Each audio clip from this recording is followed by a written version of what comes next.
So this connection is priority. This relationship is priority in every aspect. Standing in your power and having your Wonder Woman shield up for your body and for yourself is priority. For anyone, any gender, it's a priority for that relationship.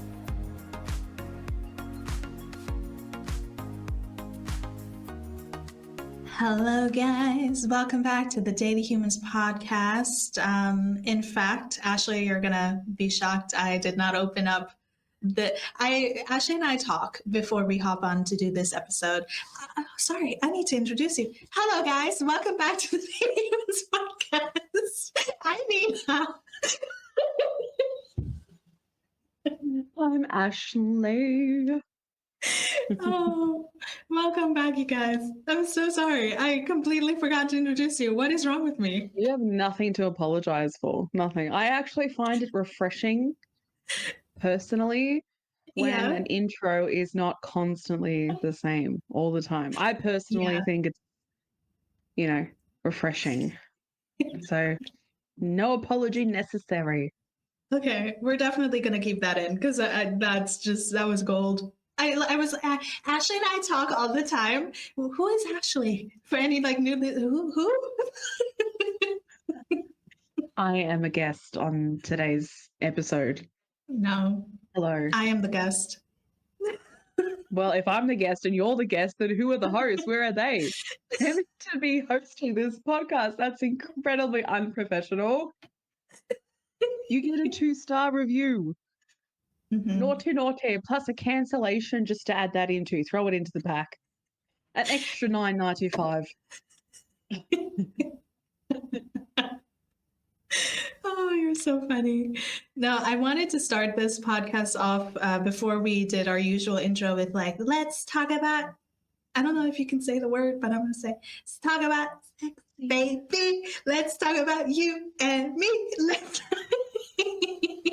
Sure you can say it. I'm sure. so sure. Yeah. Let's talk about sexy time. Is it yours or mine? It's everyone's. Here to have fun. Oh, gosh. Steal my song. Yeah. You're so creative. You should have heard the voice that Ashley put on earlier. It was so sensual and alluring. You will have to honestly, I feel bad for all the listeners and all the watchers who will never be able to experience that side of you, Ashley. It's like pure eroticism.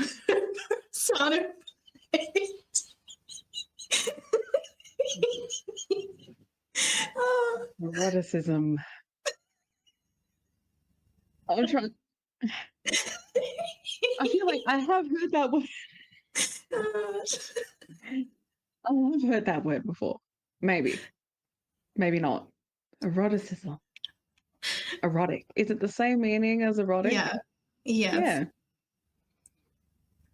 Yeah. Don't even get me there today. It's 34 degrees today. Leave me alone. It's hot. That's right. I'm not gonna say it, but we've definitely joked about before with taking some layers off before joining the podcast and doing it. But we decided not to, even though it might be popular. I don't know if you would be into that. Yeah. No, I'm not into it. It's never happening. But I was close to coming on here naked. As I was getting ready, I was like, oh my gosh, it's so hot and I feel so comfortable, just being free from clothes. So I was like, maybe I could just jump on the podcast with my bra on or something. But this isn't that kind of podcast. We're not doing that. So unfortunately, I'm clothed. Just at the top. At least. Yeah. And Nina's fully...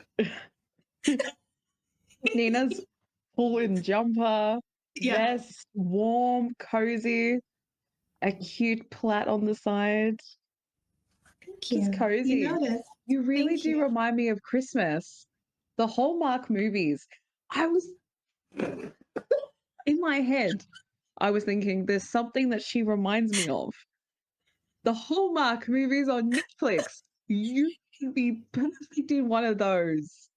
Yeah, take off your scrunchie at the end of your hair, right? And then just casually tie up a guy's. Oh my God. She'll start You mean swinging that hair. Yes, scrunchie. It's probably really cold there, so just the scrunchie. Yeah. I love how you just started flicking that hair. Yeah. People would pay for that. You should. Oh yeah. Let's do like what do you call it? Patreon. Let's do a Patreon and put this episode in the Patreon. Mm-hmm.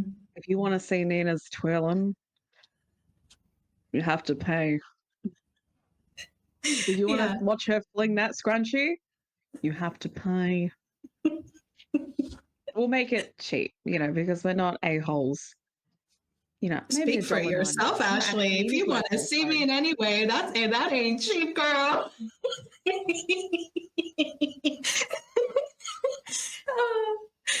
No. Okay. I love it though, because Ashley, I've said this to her. She literally looks like she's about to go to the Oscars. Like she's about to go. She's like, "Hey, Nina, we're gonna do this podcast, and then I gotta jump. Like I gotta get on my plane. It's a commercial plane. Don't worry. She is not an asshole. She doesn't do private, but she's gonna get on that plane, land on the red carpet, take the most stunning pictures ever, and be beautiful, and go win her award as." Pop girlies do, obviously. So yeah, I love that. And I'm about to go into my Hallmark set. Like I'm actually on set. They're waiting outside, waiting for me to come out and pretend to slide across and do like ice skating or So rock climbing to impress that man. Yeah. Yep. Take a photo with Santa with that man. Just do all the Hallmarky things. I know the title. And then what? Falling in Love with Santa. And then that song should play, the song that Jay and I were talking about. It's cuffing season and all the girls need a big boy. I need a big boy. I need a big boy. I love it. Oh. Please release that song. Please, SNL. Please release it. Such a bop. Yeah. I'll never forget it. That's a really good title. And that's a really good song to bring you into the scene. Yeah. I like it. Yeah. And so how they always have some kind of, conflict? Mm-hmm. The conflict for you will be that you've just come to this small town, and it's new, and then that guy is the one that introduces you around to people and shows you around. And then all of a sudden, your job calls, bling, we have a promotion. And we're giving you this promotion on Christmas Day. We just can't possibly do it any other day. It's Christmas Day, so you need to come back to New York and do this job. And you're like, I've wanted this job for all my life. This is my moment, but this man is here in this town with me. I can't possibly leave him and the friends that I've made here. You jump on the plane, you go to the job, and then he follows you. I can't do this without you. That's kind of walking through the boardroom. Ho, ho, ho. I'm sitting in the background just watching the storyline play out like, this is not predictable. Oh. Yeah, that's going to be the one. Actually, yeah. As a little extra sentimental value for the man that has come to New York for you, you take off your vest and you give it to him because it's cold and he didn't pack warm clothes. Yeah. Yeah. He was going to New York, but he did not pack for the winter, for the snowy season. So you give him your vest off your back. And he looks at you with stars in his eyes. You twirl your plait. fling the scrunchie off to tie his hair up because it's all wet from the snow. You know, all the sensual stuff. Yeah. You know? Yeah.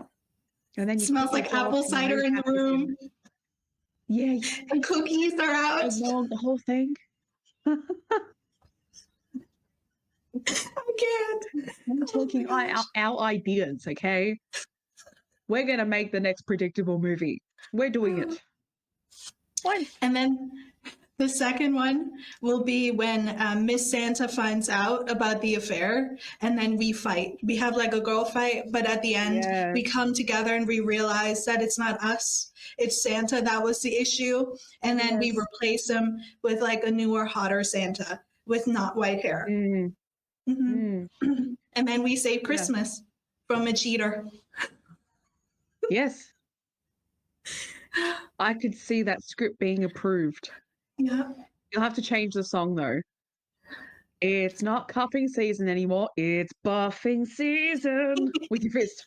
And all the girls are punchy.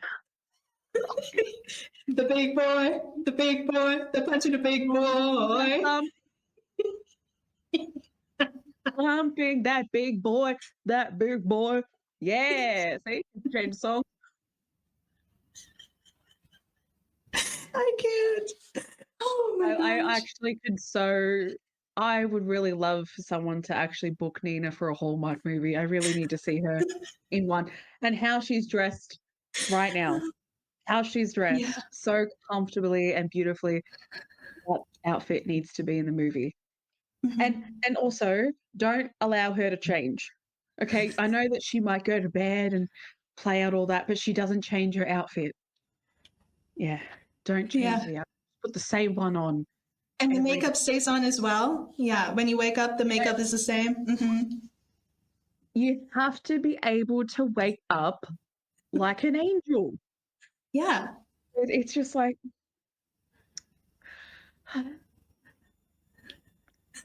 What a beautiful day. And you can see the highlighter just glistening on the cheek because that was made from a dream.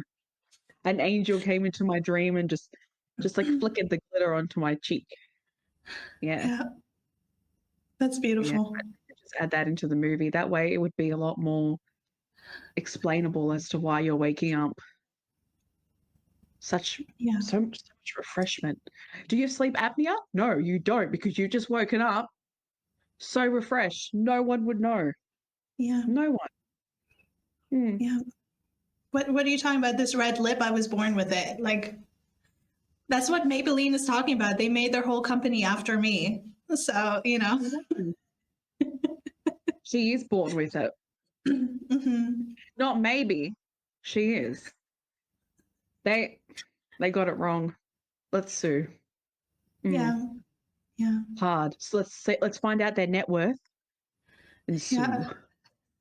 Yes. That is what this podcast will turn into. We'll just look up different companies' net worth. Episode, someone new. Who's on the chopping block today? Who did we say? And I said to you, McDonald's. That's right. We're talking about McDonald's. And I said to Nina, I wonder what their network is. I wonder what they're pulling in. But this is why you win the Oscar, Ashley. This is why. Your creativity, your just vision for the dream, for the final outcome of the movie, it's like no other. And that's why tonight at her award speech, when you watch ultimately on your TV, remember, you heard it here first. Ashley is the winner. Why don't they make the speech at the Oscars? And the Oscar goes to Nina for, what was the movie title name again? Santa. No, what was it again? Falling for Santa. And it'll be me shocked, like, what? No, it's supposed to be you, Ashley. And she'll like clap. You'll see her in like the little window, and she'll clap with a little tear sliding down her face. A little tear. A little one, because you're happy, but also you really wanted the Oscar. Yeah. If your name was called to get an Oscar, I wouldn't have little tears. You'd see my face melting. It'd be melting. It'd be on the ground. My whole body would be on the ground. I would literally be on the ground smacking the floor going, I'm so losing my shot. Witnessing you get that award. Oh my gosh. A little tear, no way. And look, in realism, I'd be sitting at the table, and if the camera panned to my face, you would see me melting. You'd see all my makeup just melting off my face because I would be crying. I would honestly, an absolute truth, be crying, bawling my eyes out. I cry for her just when I witness like a transition, or she says something monumentous. When I'm listening to her voice recordings and she says something, a realization that she's had, something she's figured out, and it's like, Nina, this has completely changed the way that I see things and the way that and I'm just, not Nina, Ashley, this has completely changed things. You know, I see it this way now, and I'm listening going, if they made award ceremonies for this stuff, if only they made award ceremonies, you would get a ton. A ton. So would you. Absolutely. But that just shows the heart you have. What amazing friend you actually are to be able to have that much joy for the people that you love. You know, I think a lot of people out there would probably be like, well, it belonged to me. They stole it. But like, no, you would be. Whose eyes? You would be happy. And that is such a beautiful thing. And obviously, I would cry too. I would scream. I would probably go the other way. I'm like, yeah! You just hear me in the background. The studio, wherever they're at. The parents that get up while everyone's sitting and they go, yeah. So Nina just pop up. I'm just, like, I'm about to do the speech, and all you hear is, oh my God, yes. Go, Ashley!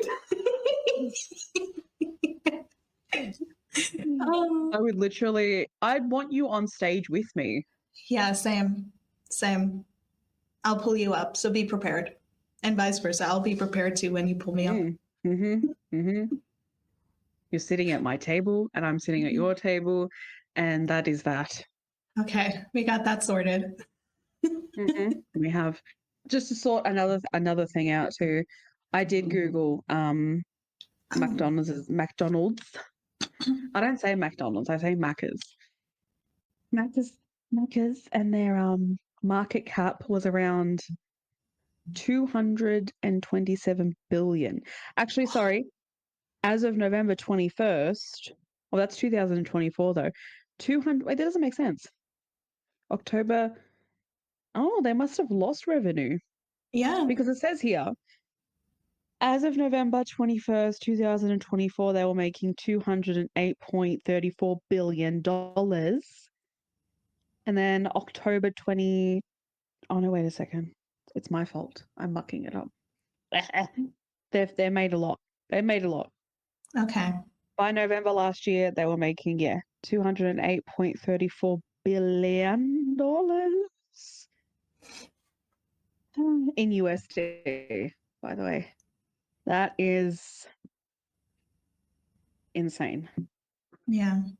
I had to Google But it. apparently they are losing revenue due to protests and stuff with Palestine as well. So hopefully that continues, obviously.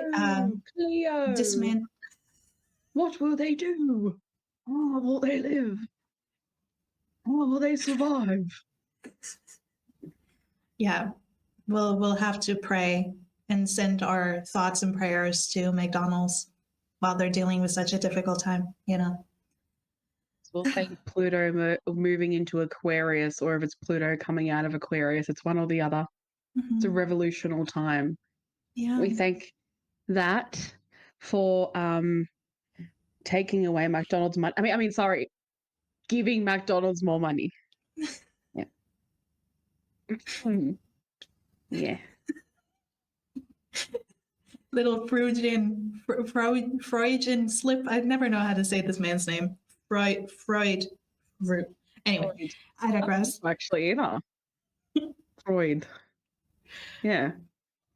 Freudian, I think it is. Freudian. Fruit. Yeah, it's fruity.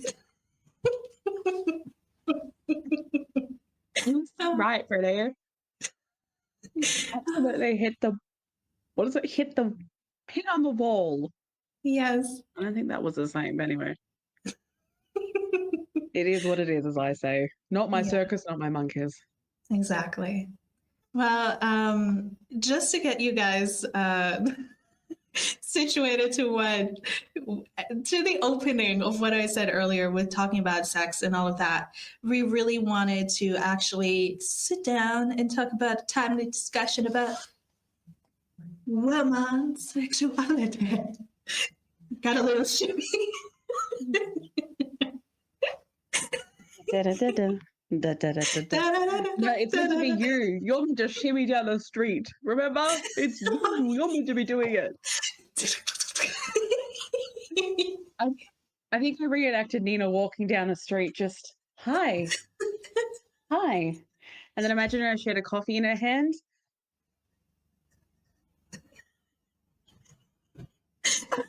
Walking around looking like a duck. You know how ducks like waddle with their little backs? I love that. That's not what you're going to do. You're going to the front. Yeah, hold your coffee and just... Oh, yeah, I can do that too. Too long. Just the front.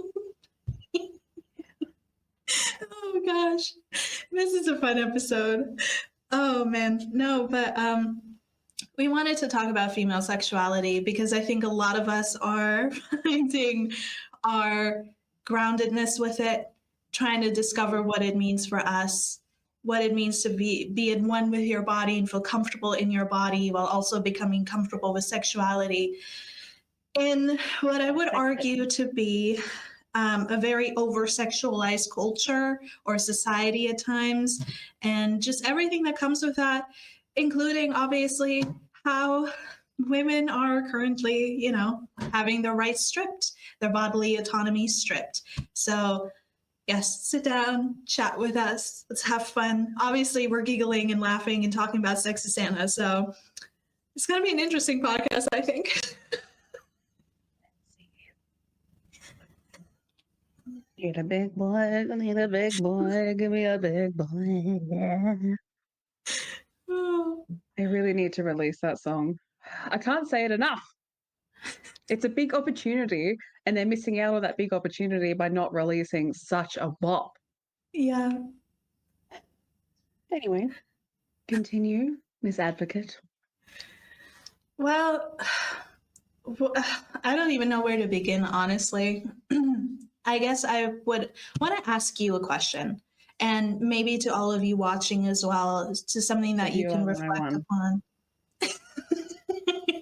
Ask away. With all of you to maybe hang on to and maybe see where you lay with this question of what does sexuality or feminine sensuality mean to you? What does it look like to you? What does it feel like? What does it, embodying it, what does it look like to you? Another great question. Thank you. As always.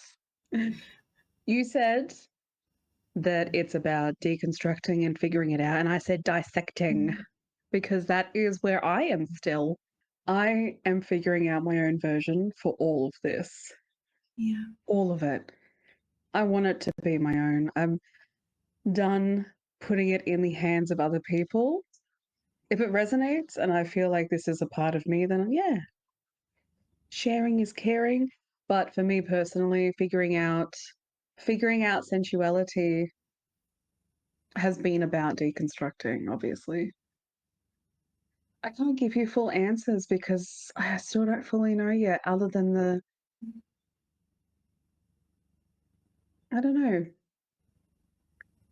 Maybe desexualizing our bodies from the way that society has sexualized it and seeing it more within a body and that it's sexy and touch isn't touch is safe, touch is nurture, touch is care. You know, when you touch, like when you touch your shoulders and you touch like your legs, and I'm not going to go into a certain area, so I'm just going to preference so people don't take it there. But like when you touch yourself and your shoulders, your neck and everything, right? People resemble it to corn, I think, in so many different ways. Mhm. But being connected to the body, in my opinion, is being connected to the sensual feeling of it Yeah. in so many ways. I'm an advocator for sex as well, and the normalization, the safety of that. But I'm still learning what that is as well Mhm. myself, because it's never been talked about for me growing up. People did not talk about it. No one advocated for it in a healthy way. It's just none of these conversations were within my space, nor was I around any. So the comfortability took time, and trying to find out the healthy version of all of this has taken time, but I'm so glad. Through certain yoga videos on YouTube, they actually talk about connecting yourself to your body in this sort of Mhm. feminine, sensual way. Mhm. So it's a flow of touch, and it's being comfortable with touching the parts of your body that you don't like. And I actually think that for me, I like it within that line Yeah. of connection and loving self in its existence the way that it is, and knowing that things will change and shift and move, and not hating it and not giving it such hatred for the entirety of my life until it's in the ground or cremated, Yeah. you know, when that soul disconnects from the body. So in a short version for now, I'm figuring it out, and that's okay. I think a lot of us are, but that's where I'm at right now, is the connection is with me and my body, and I'm focusing on that. The connection is deconstructing the corn view around all of this that you've constantly heard and that's constantly talked about. And even I, once upon a time, took part in a certain light. It's trying to find like a happy medium. Does that make sense? Advocating that it's the human body and the normality of the human body. I wanted to journal. I said to Nina, this is a good conversation to have because I wanted to journal about it today. Because I thought about it today, and I was like, there are parts of me that are still really uncomfortable with sensuality and expressing that. Partially because I don't really feel safe, especially around certain people. You know, I tend to hide more. That's a big factor. And I don't, for me and myself, I want to be able to express and to be however that is, you know? So if I go out and I'm wearing something sheer, not fully sheer, right? Just like that really nice mesh, you know? And I like the whole style with the bra showing. And then you Mhm. might have like a skirt underneath or something, you know. I can feel comfortable to do that. I can feel comfortable to express that and feel safe to do so. There's just a lot of discovery with this. But again, I like the aspect of focusing on the connection that you have with your body and the relationship that you have with your body and the versions of sex and sensual connection that you have just with you. And then when it comes to a partner coming in, you figure that out with them and you have those discussions with them on your knowledge and your views and your connection with your body and what you desire in the safety and comfort of your space. You have that kind of communication. Because corn is one of the biggest issues when it comes to human body, in my opinion, and the way that it has been depicted, especially for women as well. There's been numerous conversations of expectations of men that have grown up with corn, and that's the expectation that they have. That's the ideology that they have. And for me, I feel like it's a disconnect from the human being when, like, the body isn't an object. No one's body is an object. It's not a toy. It's not a plaything, and it's not there for the pleasure of someone else. It's living, breathing, functioning. And the priority of that is creating a connection as an individual with it to be able to move yourself from anyone that tries to project that kind of unsafe space, in my opinion. And I'm not talking about play, rough play and along those lines. I'm not talking about that stuff because it has to be consensual and, each to their own kind of thing. But in general sense, the human side of this for me is seeing the body as it really is and what it is and internalizing that it is a human body. If I even answered your question, Yeah, which perfectly. I'm going to Perfectly. journal, I'm going to take your question and put it in my journal book and then answer it and really just dive deep into it.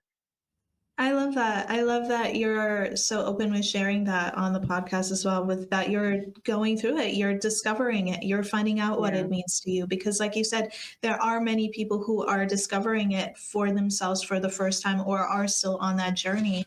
I included. I have so much to say with what you said, and it's beautiful. Thank you for sparking so many things.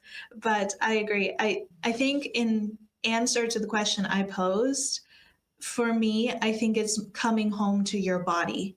As you said, it's not about other people's enjoyment of it, it's about you feeling at home within your body. I think that is a very large key or aspect within myself, within female sensuality, sexuality, all of that. Because when I grew up, I'm trying to think. Like, I grew up always thinking sexuality was taboo. Like it was just, oh, shh, don't talk about it. I know in Mm. school, and this might be controversial because I know I lived in America. I know how people view sexuality there a little bit better than maybe right now here in Europe or in Germany in particular. But I grew up in a school where they taught you about sex. They gave you books where you could learn about it and read about it. I never did. The whole class went like crazy for it, but like I was always too shy. I was like, no, I can't. No, I can't. I don't know Mm. what that is. No, I I want to know. yeah, So, I'm not interested in those topics. Look at those people. Mind you, I was like, what, 6 or 7 years old? So I was very young. But, and I know there might be a lot of people out there that are like, oh, no, you can't do that. You can't talk about these things when you're young. We can have a discussion on that later. But when it comes to me, it was always like there was an avenue there through school where I could learn, but I didn't due to kind of the hushness, the taboo. Then I moved to America. I was very much inundated with purity culture, which then made me reject my body as a teen, made me reject my emotions and my feelings as a teen, as a growing teen, which I think that personally has a lot more damage on a person than them trying to discover things in a healthy way. Alas, we digress. I grew up very disconnected to my body, and it was only, I would say, as an adult that I learned how to return, take mm, really a seat within my body, know what it feels like, not just in a sexual term, not in a sensual term, but just as a human being. Because I would say a lot of women can agree to this. We're treated as objects a lot of the time, and we're always giving to everybody around us that we don't really have time to really be centered within ourselves and to look at ourselves on the inside. So a lot of this came with my healing journey. A lot of this came with my spiritual journey as well, in finding out what's for me and what's not for me. And I'm still very much, like I said at the beginning of my sentence, on this journey as well. But it means to me personally, and this is what I also, which I love, discovered through yoga as well and meditation, what it feels like to really get in tune with your energy. And they say sexual energy is also creative energy. So if you're an artist, if you're somebody who wants to create, those come from the very same places. I think it is the root chakra or the sacral chakra. I'm not 100% sure. If you're into yoga, you should probably know, or into meditation and chakras and all of that, you probably know, but it's one of the two, if not both. And really getting in touch and opening my chakras and getting centered and meditating really allowed me to realize, wait a minute, I'm in my own body. It's not about how does this person think about my body? Well, this thing, this is not attractive. I can't have that on my body. I need to work out and get rid of this. And I can't have this and I can't have that. There was a point in time, and I'm just going to mention this as a joke because it is, to me, I don't take it personally. I didn't even take it personally at the time when this was said to me, but I went on a date with a guy once and he looked at my arms because I have thicker arms. I'm a curvy girl. Curvy girls have thicker arms, thicker legs. It's a thing. Genetics. But he was like, your face. But he was like, aren't your arms like almost as big as mine? And I almost made a joke. I'm like, yeah, I can give you workout tips if you like. I didn't say that. It was very close. It was on the tip of my tongue. I had to hold myself back. And I didn't even say it with like out of spite at the time. I was like, yeah, I work out. And I did at the time. I worked out a lot. And so my arms were strong and I had muscles and everything. And I guess he got triggered by it because aren't your arms almost as big as, I can't give you workout tips, bro. Like, do you need help with lifting? I know he meant it as like a snide remark to put me down, but I didn't take it as that. I didn't let it get inside of me, but I thought that was funny. Anyway, a lot of us as women get projected or walk around or get raised in an environment where we feel we need to be alert of other women and their bodies and their attractiveness and our levels of attractiveness and how that is viewed by the people we are interested in. Typically patriarchy. But the internet doesn't like that word. So yeah, taking back my body, taking back my space, taking back my energy, and realizing that I don't live for other people. I live for myself first, and then developing that trust within myself and in my body, seeing what I like, what I don't like. And then when you're, I think, in a bit more of a healthy state within that, going to a partner and being able to share that with them can help you grow in a lot of ways as well with your relationship with your body on top of that. But this is such a large topic, which I find so hard to discuss because I have so many different things I want to say. But I will say this. I grew up hush, taboo, right, with sexuality. Then I was inundated with purity culture. Oh my God, you're going to go to hell. You're going to go to hell with the feelings you're feeling. Completely inhuman, in my opinion. And then I grew up, moved further into like later stage, late teen, early 20s, while I was still living in the States, with hypersexualization, not just of self, but also of other women and bodies.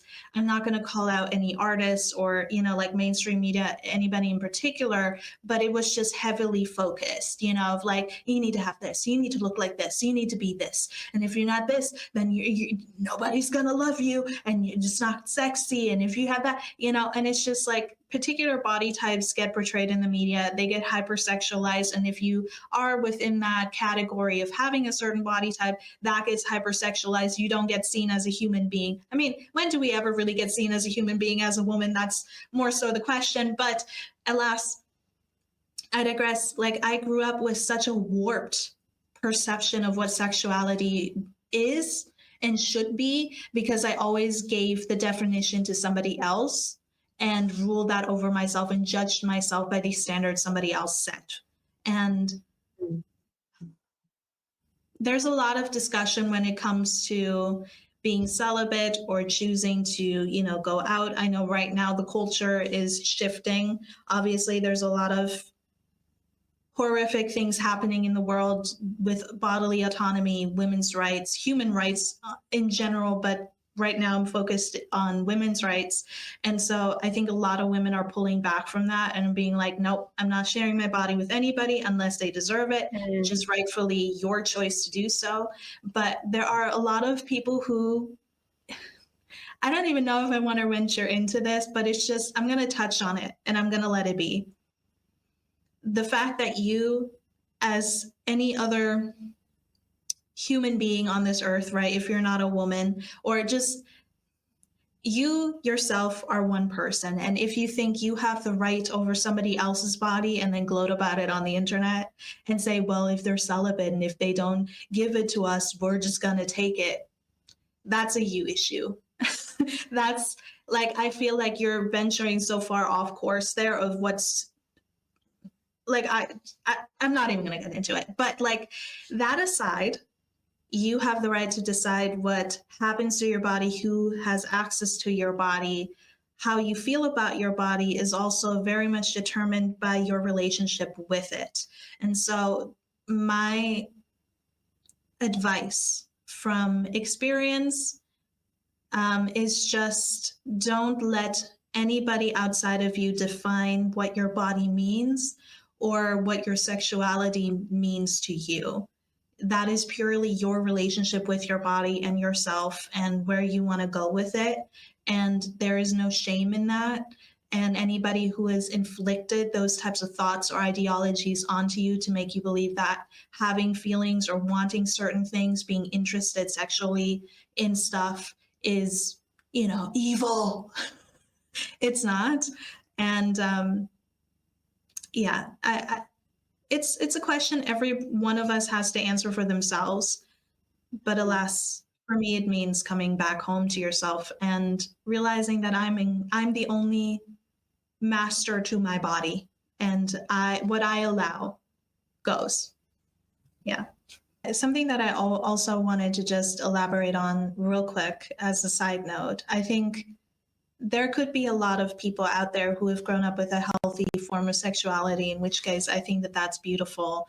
I'm obviously speaking from a place where I didn't have that growing up and I'm still developing that view and relationship with self. But I would like to, because I did mention men here for a sec, I would like to say this. There have been a lot of men who grew up within a society where they thought everything catered to them, and their sexuality was very much upfront. It was never shamed. It was never booed. It was never really suppressed, I would say.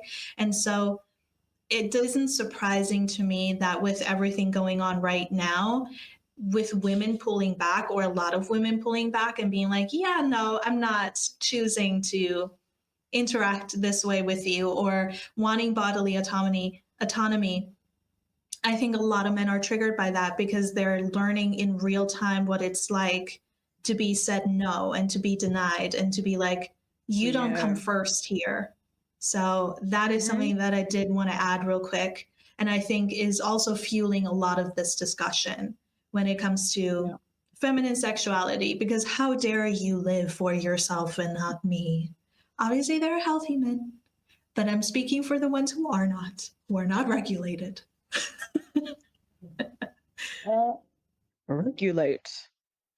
It's true though. Honestly, let's put it this way. If society was at a regulated state, would we be having these conversations? Right. No, we just want to have the conversations for the fun of it. It's not fun to have these conversations. We want stability. We want a safer society. So these conversations are happening for a reason. And all you have to do is take a look at human evolution. As I've said many times in different episodes, human evolution speaks volumes to how human beings evolved. The treatment of gender, the treatment of women. Yes, it has toiled down into our current reality. It's just corn, the access to that. And the miscommunication, but also the no communication at all. Because, like Nina said, in certain cultural backgrounds, like even my own, you don't talk about this kind of stuff. Yeah. You don't. Some people can make dirty jokes and stuff, but having the actual conversation, it just doesn't fit into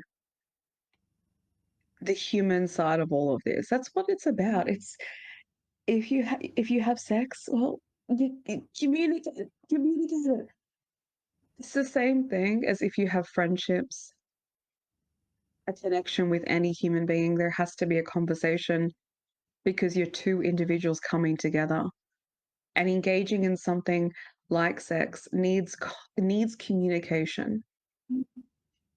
I remember because you talked about it too, and it was very taboo as well, as I was saying at the start, to reference it in such a way that wasn't conforming to what was being passed around, right? If you actually talked about consent, or if you talked about it in such a regulated way, the reactions from people, I would be questioning myself if I reacted to consent, to healthy communication. I would literally be looking in the mirror and completely assessing myself. You'd have to be so far disconnected from human to see it as nothing, that it doesn't mean anything, or it's a joke. When again, this is a completely different experience for so many people, especially from what they've grown up with. Growing up and experiencing sexual abuse, the connection that you create from something like that, it's not a choice of a creation, but that's what you know. That's the first thing that I was introduced to without actually knowing what it was. And no one could give the advocation of the true reality of all of this and the true connection of this. No one could give you that answer. So when you mix that in with, like I've been saying, the ideation that the human body is an object to be thrown around and passed around, and it's there for the pleasure of people, and you grow up with that, I can't fathom the kind of mindset that gets created from that desensitization. And then how do you connect the dots to what femininity is, to seeing your body as a body, to seeing it as a living, breathing existence, like Nina says, a home, because it is your home. And there was a celebrity that said that too on one of the talk shows. I can't remember who it was, but she said our body is our home, and it is our home. It's just human beings have completely decentered us from that reality. And I think that's incredibly sad. You can admire, right? You can have so much love for the human body. I hear people on TikTok talk about, bodies in this way of it's sensual, right? But it's so, how do I explain it? The energy is so safe in saying so. Like she's so beautiful, or he's just so mesmerizing. His body shape, just everything about him, his energy. There's just a way that human beings go about these conversations where it's hitting a middle ground. It's the validation of that human existence. It really is, while also admiring. We all admire, but we have to come to like a middle with it. You know what I mean? A safe space with it. Admiring and loving and, celebrating, right? Within human. How long have human beings been able to have access to people in whatever way that they desired? Look what happened with Diddy. Because of his position, he was allowed to have access to people in any way that he pleased, any way, shape, or form, including other people that were a part of it. Jeffrey Epstein, as well, was allowed to have an island full of inhumanity and atrocious, atrocious crimes. Just the freedom and the validation to create such unsafe spaces for other human beings. So all of this, everything that I'm saying, including with my own experience, really foils in to my own advocation for sensuality and the connection to the human body. and it being a home and how it's your home, why it's your home, why it should be, but also seeing how people are still trying to control women's bodies because our bodies are the ones that gives birth to a baby. Our bodies are the pleasurable existence, is the pleasurable existence. Just when you see the direct connections that people still hold on to, it's like what you can't see further on, but behind the illusion that you've been fed for so long and that you continually exist and you can't see beyond that. How do you see yourself? If you can't see other human beings within the light that I was talking about before, how do you even see yourself? Do you see yourself as an existing human being that is deserving of a safe space within your own body? Because if that's how you view other people, I don't think you'd have that view for yourself. So what then? Anyone can enter your space without consent? Anyone can just do what they please? If you validate it with other people, then you must validate it within yourself. Otherwise, if you don't validate it within yourself and you expect other people to have that respect for you, but you don't have it for others, why do you deserve human beings in your space? It's always kind of the thing that I've come down to. If you don't believe in consent, if you don't want to listen to any of this, the issues that women are talking about, why do you have people in your space? Why do you have women in your space? Why do you have human beings in your space? Because clearly the kind of spaces that you create are going to be unsafe, and you keep choosing that. And then people will complain about being lonely, but you've been creating incredibly unsafe spaces for everyone. So where's the happy medium there? Where do you go from there? Just as a last bit before I let Nina talk, even the whole growing up with the whole frigid analogies, they're a part of that desensitization, frigid, and just that entire conversation about someone who hasn't had sex or women that don't showcase themselves a certain way, even if they do showcase themselves that way. There's all these labels that are attached to it. There's so many projections to the human body, especially for women, that it is insanity to ever ridicule a woman for existing in a certain space when that's what you've grown up with. It's hard to actually see outside of it when everyone around you is participating. When it's so easy to call a woman the SLUT word for showing cleavage, it still dumbfounds me. We have breasts. What do you want us to do? Tuck them away? I'll take them off for the night. I'll take them off for the day. Just unzip them, take out the inserts and just put them away. I've always found that insane. To also judge a woman for experiencing and experimenting if that's what she chooses, hopefully safely. But the ridicule of that, you've seen these conversations being had before, but validating when men do it and giving them the pedestal, the king label, all of that. When I think about how many years that really went on for, it's just, I can't put two and two together. I can't put the neuro links, I can't connect them because it just doesn't make any sense how you can ridicule one gender for something like that while the other gender is celebrated for it. And again, it falls under, actually, just thinking about it, they're talking about how masculinity has always been the upfront energy. They've always wanted masculinity to be the front and center aspect because masculinity equals productivity. Femininity and the connection of that has a kind of strength to it that's just being talked about a lot more these days. A kind of strength to it that allows you to see through the productivity that has been fed to you for such a long time. It helps you see a connection to self. It helps you feel it. And I don't mean feel at surface level. From crown to root, you can feel that connection just flow through you because you're so in touch with something that has always been there in existence. It's just society has completely disconnected us from it, which disconnects us from seeing consent, seeing the validation of this body's existence, and making sure that we do everything possible to change it and have it fit into the hands of other people, into the image of every single image that's fed to you, it all connects, you know.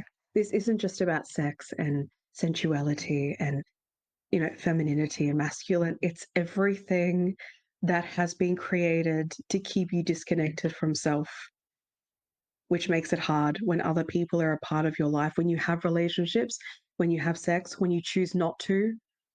Like you said, a lot of women are choosing not to, and I completely understand why. I completely understand why. I would not engage in that either because of the views that I've seen men have and I've heard men have. I would never engage because I can't assure that safety would be the priority, that consent would be the priority, that there would be an understanding that this is a body and not some kind of plaything, that it's just, there's more to it than what you've been taught. But also to revolution needs to happen. So just to say that too, I'm glad it's happening. I'm glad it's happening. People need to learn. This is a learning experience, a human experience. So I'm glad that it's no longer being tolerated. Good on you all for doing it. And myself and Nina. All of us. Yes. I have a lot to say. So, as we know, or maybe you don't, but the discussion has been had with corn and how harmful it is. It actually, if you consume it often enough, especially on a daily basis, and I've seen the research of the numbers getting younger and younger of like children who consume this stuff. If you take a brain scan of somebody who's addicted to corn and somebody who has gone through substance recovery, the gray matter in your brain is reduced even more so than somebody who went through like hardcore drugs by consuming corn on a constant day by day basis. And I think that is not only shocking, but just incredibly concerning because, like you said, at the heart of everything that we're experiencing right now, disconnection is the root of it all. They want you to be disconnected from your body, disconnected from each other, disconnected from yourself, and over aggressive, over harmful. And then you supply that with people, a generation of people who don't have parents present because they're busy working all the time, who don't have friends a lot because people are, you know, maybe flaky. And then you're online and then you consume this content with like those toxic narratives of people. And then you consume corn. And then you just like the objectification of self and others becomes so prevalent there that it is just, it's insane. And the return to it, because to me it's all about balance, masculine, feminine. We all have those within us, every single one of us, no matter where you are on the gender, you know, scale of things. Masculine, feminine energy is within all of us, and it's about coming back to a state of balance, not hyper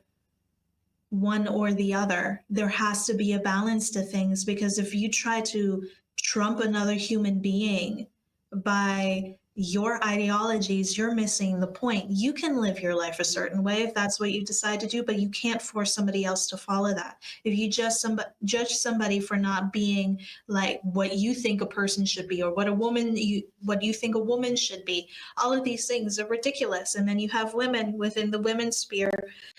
I can attest for this myself because I am a woman. I grew up around many women. You know, they talk behind their backs. Well, you know, and it's so much infighting, so much lack of just balance and regulation and being aware of self. You're so tuned out to everything and everybody else around you, and you're constantly living life on an offensive, that you're missing the entire point of what's happening, and that this is all on purpose. This is all on purpose to get you unregulated, to get you angry, to get you upset at what somebody else is doing or not doing enough, you know. So you don't really understand. And this is, I have to say this to everybody. Ashley has said this multiple times in an episode before, but I need to say this now as well. Patriarchy affects everything. And the thing that runs on patriarchy is capitalism, because that is at the root of all evil, it seems, unfortunately, and if you're in a hyper masculine state all the time to be more productive, ask yourself, why? Why do they want you to be so productive all the time? Being productive all the time is not normal. I've had a post a couple days ago. I'm going off socials now because it's getting a little bit too critical for me. Like it's very negative. But I had a post come up today that I saw and I thought this was beautiful. You know the term of having to finish the year off strong and having to like give it your all before the new year comes, the third, fourth quarter, however many quarters there are in the year. You got to finish it strong. You got to be productive. You got to get all your goals set and done before the holidays and all this stuff. And you have to ask yourself, why? Why are you constantly needing to be on and on the go and doing stuff and being blah, blah, blah, and it's just, I shared a video with Ashley, and I can't get into what this creator got into because she was so specific and it was beautiful. And I might link the video in the description below because I think what she said was so stunning. The end of the year, winter time how can I describe this? The end of the year in a lot of older philosophies, a lot of older ways of living. I'm not sure what the word is right now. It's not coming to me. But older forms of beliefs and religions and all this stuff, heritage, human heritage and culture, believe that the end of the year is for slowing down. The end of the year also signifies feminine energy of like pulling back in, calming down, resting, sleeping more, like being in communion with friends, with family, warmth, food, like those things, sensual things, if you will, sensual experiences. That is what the winter is for. And why are we so persistent and constantly being in our masculine energy? This goes for women. This goes for all genders. We're all constantly going. You gotta do this. You gotta do blah, blah, blah. Like, when are you actually taking the time to calm down and really address what your needs are and find some rest in your day-to-day life? Why are you constantly on the go? Why is productivity the very first thing that is honored and just like worshiped within our society? What do you get out of productivity? Well, I have a great business. I make a lot of money. I'm very successful. That's great. What do you get out of productivity? Because you can be successful and not rush and not stress and not push all the time. You can still have all the things that you want to have in life without having to go that energy route of like constantly forcing and going, even when you're tired. No, they can't see me break. I can't cry. Like, that energy is so toxic when it's too much. We have to find a way to balance ourselves again. But I go back to sensuality and sexuality because I do want to say this. Something that I've noticed within myself, and I'm not sure if this is with all women, I'm not sure if this is within all people, I have no idea, but we talk about archetypes a lot on this podcast, but something that I've felt within myself is a wild woman archetype. I'm not sure if you're familiar with it, Ash, where it's like women in their nature are wild. We're wanting to be free. We want to explore. We want to create. We want to have so much possibility and flow and freedom that is within the feminine nature. This, of course, this does not only reflect just women. This can affect many genders. I'm not gendering or typing anybody. But the feminine energy is all about free flow, creating something new, going a different path, finding, like exploring, essentially, adventure, exploring, being wild, being brave, being strong within yourself, being motherly, being nurturing, being kind, being empathetic, giving. Those are very feminine qualities. Something that I think is happening a lot with people wanting to take women's bodily autonomy away, wanting to control women, I'm only focusing this discussion on women. Everybody, believing that everybody has a piece to who you are, giving yourself away, that this is your duty in life, is a direct attack to me on this wild woman archetype and on women as a whole, on femininity as a whole.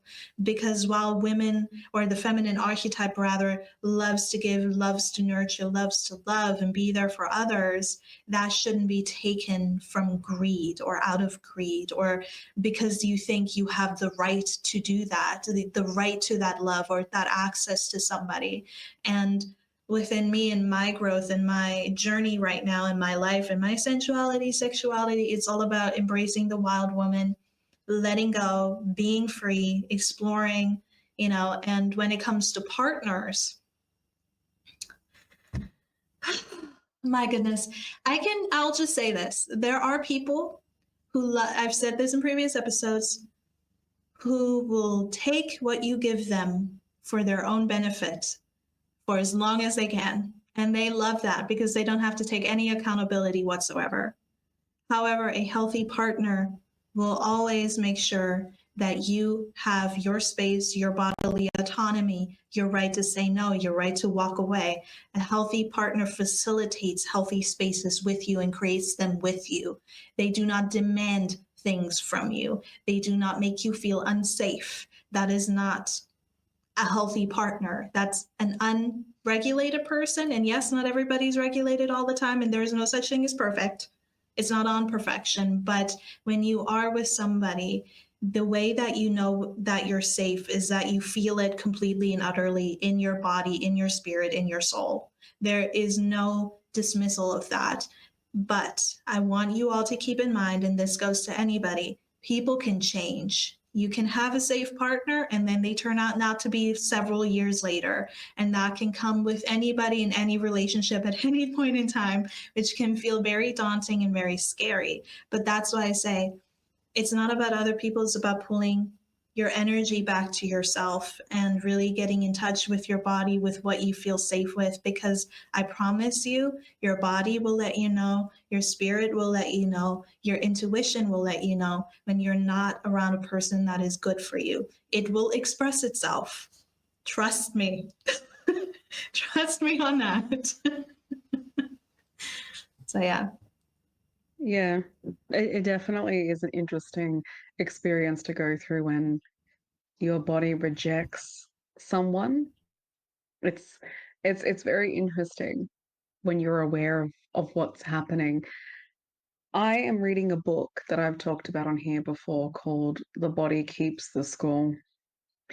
And I'm bringing that into this because it's very much about the human body and the way that it holds trauma and the way that it reflects trauma and the way that you respond to trauma because of your emotional health, because of what you've experienced. The human body is a direct reflection of the existence and everything in it.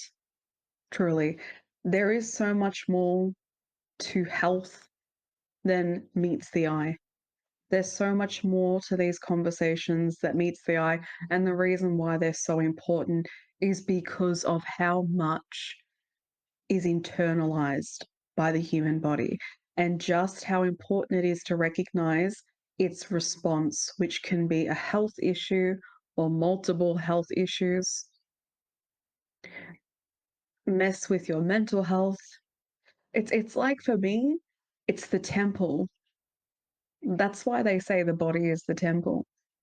I always think about it like the moments when I've had intense mental health moments, days, weeks, months, I thought to myself, I know that it resembled all these other pathways, but I also know that because my health was consistently on a downward spiral, being in and out of hospital, I think the reflection of that came out through my mental health and my emotional health, and my response to general life was from how I felt and how my body felt.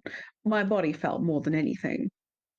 So these conversations are not surface level conversations. They're more in depth, and they should continue, and we will continue to have them because of how in depth this goes.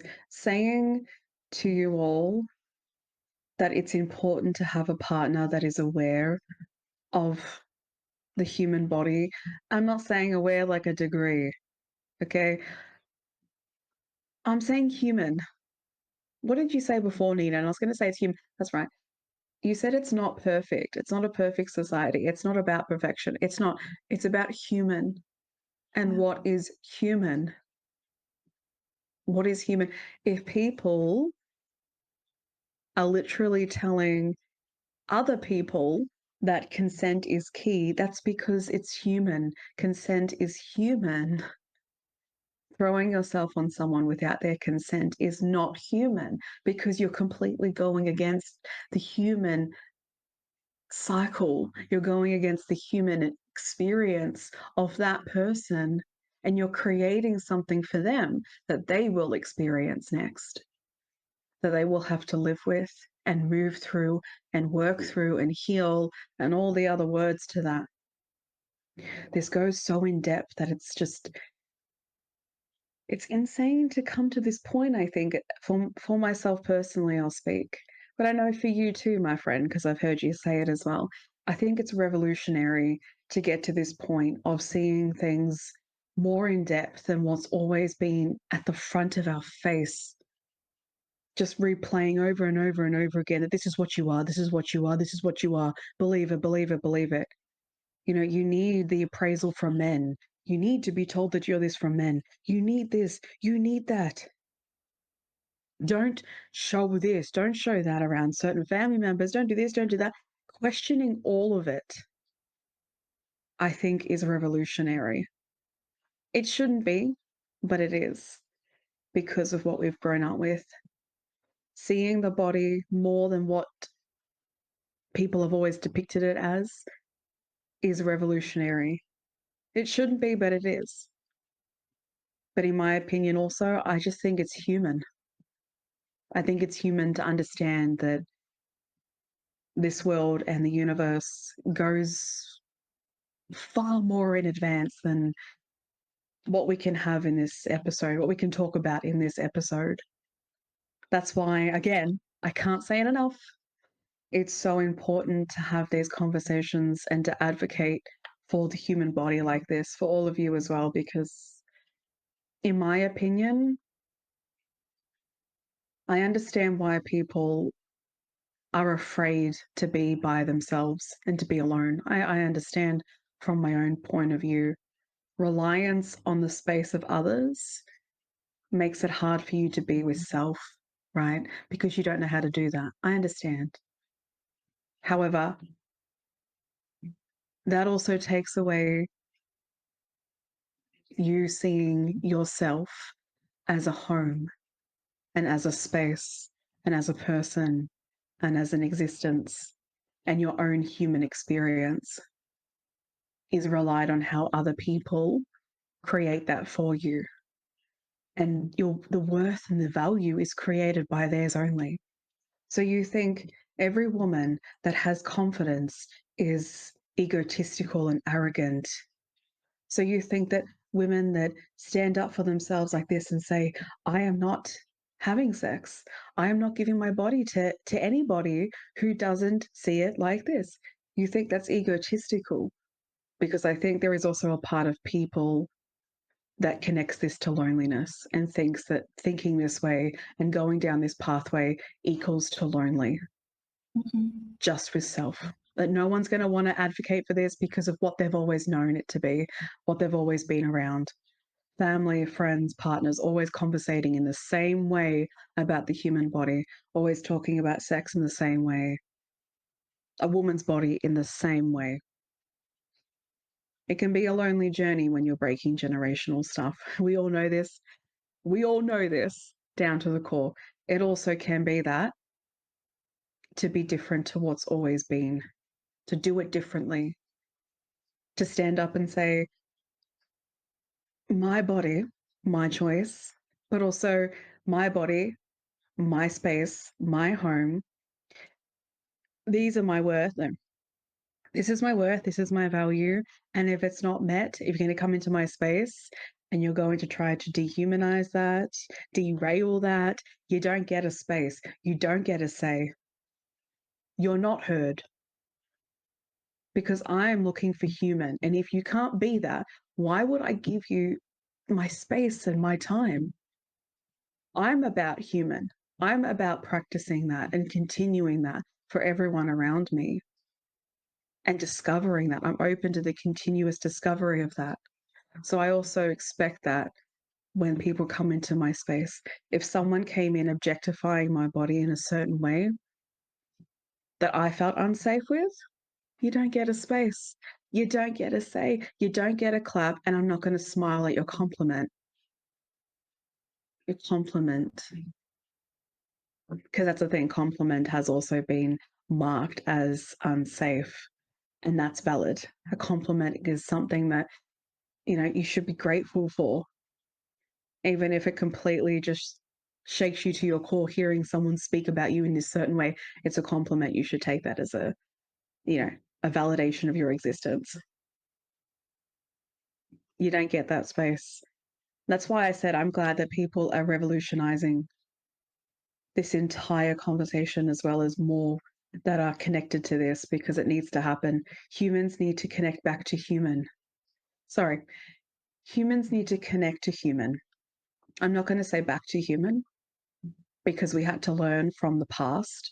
And I'm going to give you an example, right? If you think about modern medicine and how that started out, right, and how that had to grow, right? Even though, yes, I know, my dear friend, I know, and that will be for another episode, right?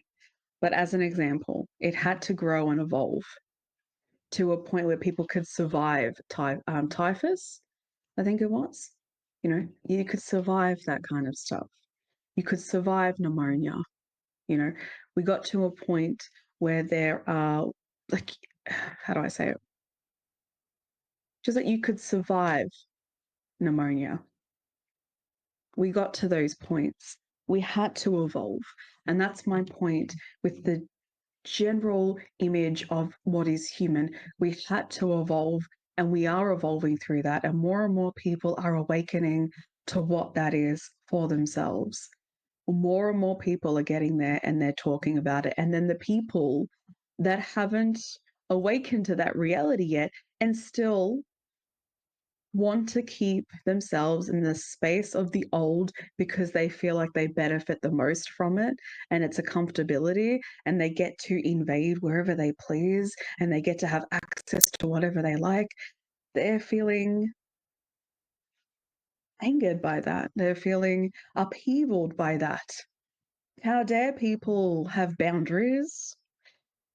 It goes along those lines as well. So, to get to sort of my ending point, I would like to leave you all with this discovery of the human body and creating a better relationship with it, becoming more in touch with it.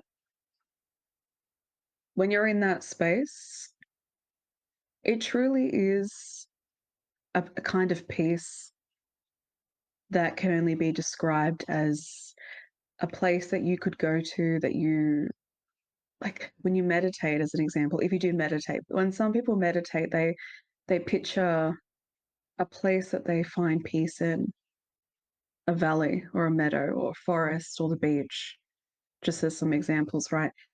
Finding peace in this relationship with your home is like that for me. And I'm not saying it hasn't had its confrontations and its challenges. Of course, when you're deconstructing stuff, you all know this, it comes with its challenges, and it comes with its projections. And you still have to deal with society, a society that is still on the outside of it, right? It is hard, but for self, it's one of the greatest relationships that you'll ever have is with you. You only will ever live your life with you. You have other people, but like I've always said in so many episodes now, you'll always just have you at the end of the day. Like right now, it's just me sitting here, hot because 34 degrees, but it's just me. in this existence, you know, vibing in my space. And, you know, when I got the tattoo, I felt that. I felt that pain, you know? The way I think about it now and the way that I'm practicing is that I care about the connection more than anything.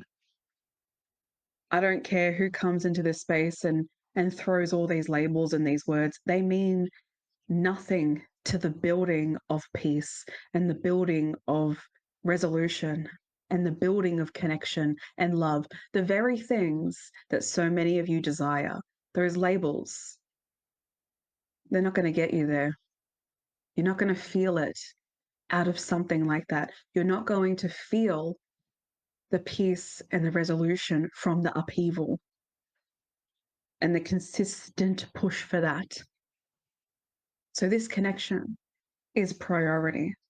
This relationship is priority in every aspect. Standing in your power and having your Wonder Woman shield up for your body and for yourself is priority for anyone, any gender. It's a priority for that relationship. So even though it's revolutionary, right, and it's challenging, it's worth it. And I say that a lot, but it is worth it to be the person that doesn't follow in the old, that doesn't keep yourself in the old. We're moving into the new. We basically are, with everything that is being, what's the word, advocated for. And they're advocating for a reason, for you and for the rights of your safety and your existence. It hasn't been working the way that it was before. And the views of the human body need to change. So if you feel the uncomfortability, if you feel the disconnect, you can connect. There's literally nothing that can stop there's literally nothing that can stop that connection from being, right? Just because no one else has it doesn't mean that it's not there. It is there.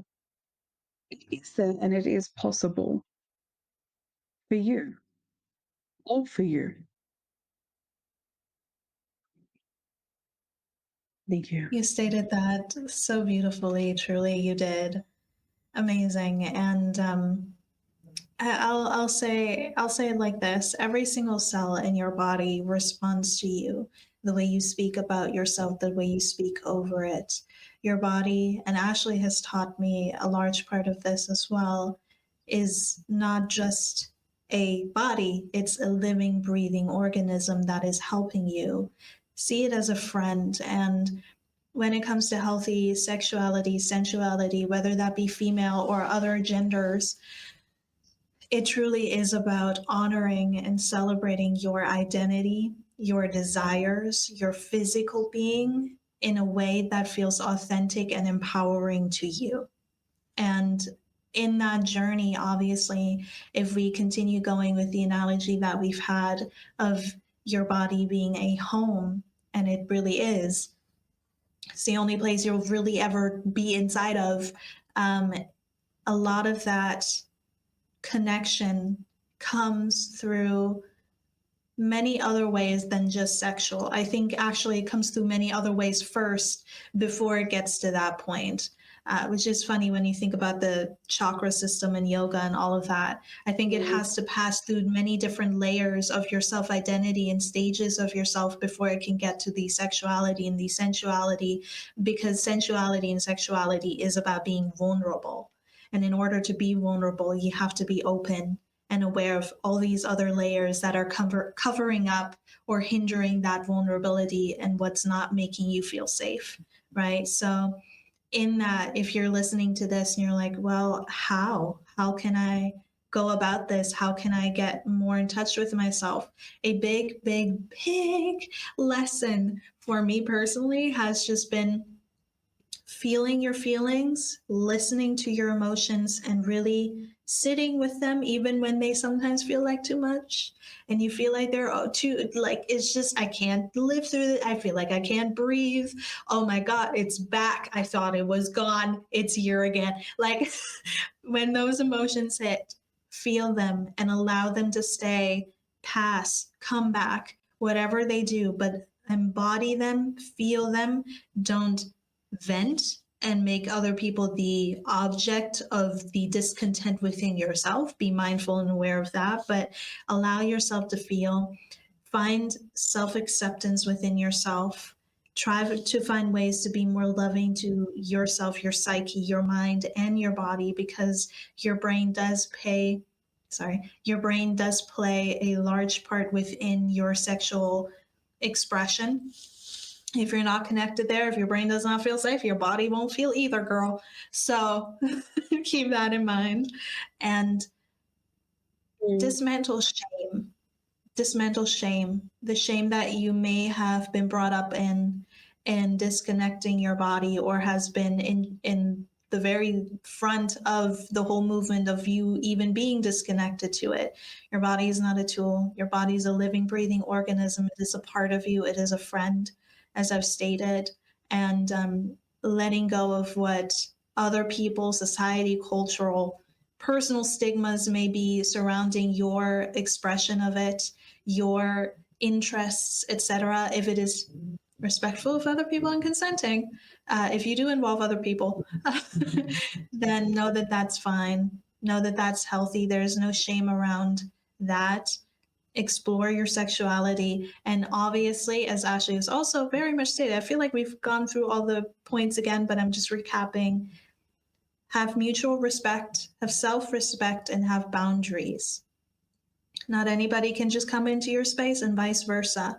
There has to be a common ground here and mutual respect for other people if you choose to share yourself or partake in another person's body. I'll just put it like that. But yeah, be mindful.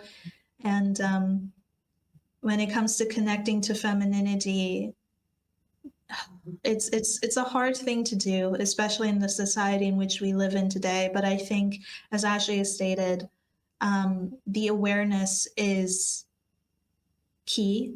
And I think with how many people are shifting and changing, the negativity that we see in the world and the backlash, let's say, that's happening, that's uprising, is a indicator of how far we've come, and that we are growing, and that change is going to come, and that we have to continue the good fight of just being an advocate for ourselves, for our bodies, for other people, because if we stand up for ourselves, or if we stand up for other people, we do so vice versa. But yeah, seek knowledge. Obviously, be mindful of your health. That's always a part of it as well. And stay curious, stay open, and be free, because, girl, just let your freak flag fly. Okay. That's the end of the episode. Let your freak flag fly. Journal that. How to let my freak flag fly. Yes. Yeah, You are a absolutely. journaler. I mean, why not? If you journal, if you like to write things down, why not write, how can I let my freak flag fly? Why not do that? I was going to suggest that too as well. If you are someone that journals, because obviously we can give guidance, but at the end of the day, everyone's journey into healing what they want to heal and going where they want to go, there are differences. So guidance is guidance for a reason. It's not advice. All right. If it resonates, it resonates. But it might be something, if you wanted to start somewhere, to actually sit down and write, what kind of relationship do you have with your body now? How does it feel to exist in your body? What thoughts come up when you think of your body? Just take a moment to sit down and really journal the feeling of being in this space. Have that. And honestly, that can come with a lot of release at the same time, because you're tapping into something that is you, really. At the core, it's you. It's a part of you and it's a reflection of you. It's you. That's what I meant to say. It's the whole of you. So it can come with a release, potentially. But just, just to say how I've always thought of it, those not shows, the survival shows where people get in the mud and they get dirty and they get down with it to get to where they want to go. I think of it like I would take the muddy pit and I'd take the strive to get to the other side, which means I would sit there and journal and be honest, as I have been, about how I'm truly feeling, to try to practice discovering the revolution from that. It's the existence of what is and can be beyond that. Yeah. So when you sit down, just know, which is something we've all not grown up with, there is more behind, the word ugly as an example. There is so much more behind that word that brings utter peace to the space of a human being's existence. Truly, there's so much more to everything that has been sheltered and suppressed and then like projected into your space. So if the journaling can help expand you past that, and if that is your goal and desire, it's worth getting down and dirty and getting in that mud and tapping into it to find the next step in that pathway. But again, it works different with everybody. I'm saying that, but it might go different for you. I really don't know. But it's just a piece of guidance from some of the pathways that I've taken to work through this. And I'll be journaling it tomorrow. So yes. There's a quote that this reminds me of, and it's I've heard it from Thich Nhat Hanh, who was a Buddhist in Thailand, and he has a book, but I think it is a quote as well, called No Mud, No Lotus. So without the dirt, you wouldn't be able to bloom into the beautiful flower, grows through the muddy waters and it blooms in this beautiful flower. So yeah, you can do it. But yes, thank you again for your beautiful wisdom and for you guys listening or watching. I'm excited to see what might come out of this. Maybe some self-growth, self-realizations. We'll see. But we wish you the absolute best if you do decide to go ahead and journal or ponder upon any of these thoughts. And yes, we shall meet you at another time, my friend. Or maybe I'll have Santa with me next time, and I'll be just like sitting here like, yes, Santa. Don't tell Mrs. Claus. Don't tell her. This is a secret. Obviously, I'm not Hallmark movie. It's his son. Let's go for Santa's son, because I'm not like a man stealer. That's not my identity. Nah. Yeah. Anyway. I love it. You could go for a soldier. You know the soldiers that Santa has? You could go for a soldier. Yeah. They're still big boys. Mm-hmm. Tune in for movie number 3 coming soon. We've gotten rid of the old storyline of stealing Mrs. Claus's husband. We've passed on that, and we are moving into a whole new segment. We're going for the toy soldier. Yeah. I like it. I see potential. Yeah. But okay, guys, it's been great. Season. All the girls be needing paper. Maybe 2025 we'll get that song. Maybe. We'll see.